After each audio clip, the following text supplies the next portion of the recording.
The McDonald's DSP Tries It that I did many months ago, which featured the chicken Big Mac, the McDouble, the chicken nuggets, and a fillet of fish. Now, I tried 4 things during this McDonald's DSP Tries It, was the most viewed DSP Tries It that I've done since I brought the series back, getting over 3,000 views.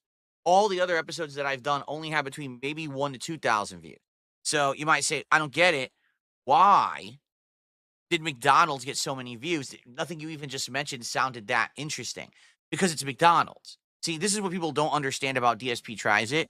The reason a lot of people have always liked the series is because when I do it, you can then go somewhere that I tested the food from and try it for yourself. For example, I just did the Arby's DSP Tries It. And when I was doing the Arby's DSP Tries It, I tried the Arby's cheeseburger, which a lot of people didn't even know Arby's had. And it blew me away with how good it was. And I'm not kidding you, like 5 to 7 people, I think it was like 6, 7 people, all sent me pictures saying, I went to Arby's right after you, and that burger is freaking good. So that's the appeal of doing a DSP Tries It when we go to like a fast food place that's close to you that you could probably get for yourself, is that you hear my ratings and then maybe you go check it out for yourself after, okay? If I do DSP Tries It on a small local business out here that no one's heard of, it doesn't have the same impact. Take a look at the videos where I do that, where I try food that's not a major chain. It doesn't have nearly as much interest. You get it? So that's why DSP Tries It has been working when I try Taco Bell or Wendy's, because it's a big chain. Get it? I know that it's not always fun to do a chain, and I agree that it gets very boring, especially when these places don't have anything new to test, okay? But I haven't done the Shamrock Shake in so many years. I'm excited for it. So I hope that makes sense, and I hope that you guys are interested in it, all right? And by the way, I apologize. Zimmer P. Flans actually gifted a sub over on Kick, and I forgot to shout it out. Thank you to Zimmer. Let's get Zimmer on the leaderboard. That's another $5 to support this morning. Thank you, Zimmer. Sorry that I took so long to get it on there. My fault. Okay, so we're at 17 out of 20. I'm excited to hit 20 and do the DSP Tries It. By the end of today's show, I owe you guys another Turkish treat because we actually did hit a goal yesterday. And I was going to do it on last night's late stream, and I totally forgot. It just completely slipped my mind. So we will do one of these by the end of this stream. I'll actually put the box right here that I can remember to do it. Unless that's distracting to you, then I'll move it. You let me know if that's distracting to you or not, all right? That way it'll remind me to do it. Now, in regards to future rewards and DSP Tries It, people were already brainstorming over the last day about what the next couple could be. So one of the ways that we could do it, people said, what about Panda Express? Now, for those who don't even know what Panda Express is, it's kind of a joke, let's be honest. Panda Express is an Americanized chain of fast food restaurants. They claim, just listen to this, they claim that they are gourmet Chinese food, all right? I would find it hard-pressed and a big stretch to say that anything inside of a Panda Express actually is reminiscent of real Chinese food. It is 100% Americanized, mass-produced slop. All right, just to make this very clear. It's not authentic Japanese food in any way, shape, or form. All right? I used to know people who worked at Panda Express, okay? So I can tell you exactly how it works. You ready for this?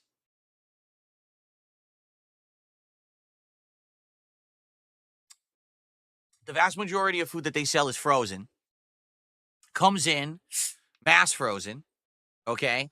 They thaw it out, and it comes in like big bags or containers, and they thaw it out in water. They put it into like a water container to thaw it out, all right?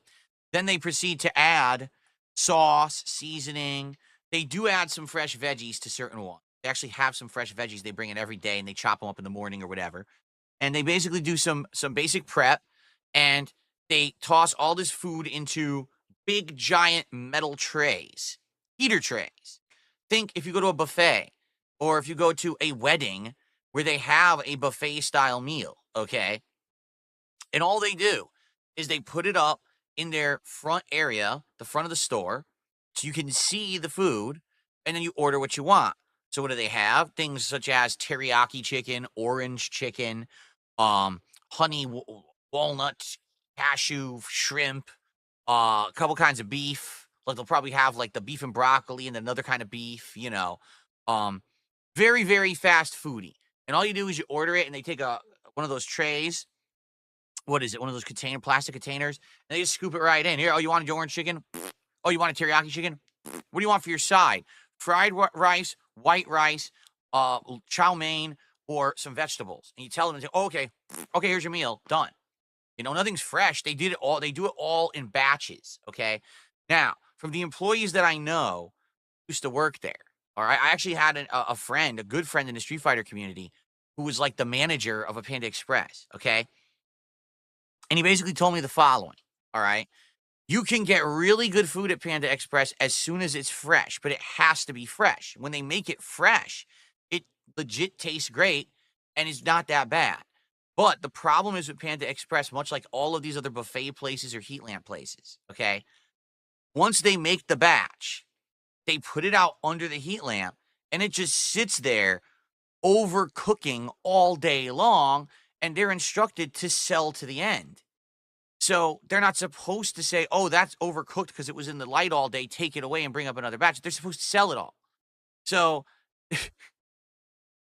that's the problem is, you have to wonder whenever you get Panda Express, are you getting the fresh? Are you getting something that's been out there for 7 hours? You don't know, right? What was popular today? Who knows? And I'll tell you a quick story. So years ago, all right, my wife was going out to lunch at one of her jobs that she's had over the years. And she went out with a coworker and they just happened to go to Panda Express. Okay. And she got the orange chicken. And she said she went to eat it. And when she put it in her mouth, it was literally like tough, like shoe leather, like no lie. Like it was so hard and chewy that you couldn't really eat it. She only ate like 2 pieces of it and said, I can't eat it. And then she proceeded to get sick and have food poisoning all day from this way overcooked chicken. So she had the bad luck of having probably the chicken that was made in the morning, sat under the heat lamp all day. They didn't put out the new batch yet. So she got this ancient, chicken, and it got her sick. Since then, I'm not kidding you, she has not ever wanted to eat Panda Express ever again. And that was like, 5 years ago. And I don't blame her. If you had a bad experience and got food poisoning from one of these places, why would you want to eat it again? Okay. So the reason that I'm bringing this up is because people said, do you want to do Panda Express for DSP Tries It? I wouldn't say no. Like, I personally haven't had Panda Express since I've been out here in Washington for 11 years. The last time I ate Panda Express was probably in my local food court at a mall in Connecticut in my 20s. Okay. So I wouldn't be opposed to trying it again, but certainly hearing the story from my wife, I'm not exactly expecting that much. And the thing is, we have tried Chinese food. If you look about a month ago when I did my marathon of Rage plus Retro, which became a Mega Man marathon, I actually ordered some more local Chinese food made by a local place, not a chain. And it was basically Panda Express, Panda Express plus plus plus. Like, it was a big step up from that. And it was very good, but people didn't really enjoy the video that much. They were like, it's just Chinese food. I'm like, yeah. So I think, if anything, if I were to do Panda Express for DSP Tries It, the gimmick would be, is it good or am I going to get sick because my wife got sick like 5 years ago from it, right? So I guess we'll see. Do we want to do that for the next goal, for 30 goals hit? Could. All right. Now, there's another idea someone had. They said, are you aware, kind of leaning off of your idea that you're trying to Shamrock Shake at McDonald's next, are you aware that Wendy's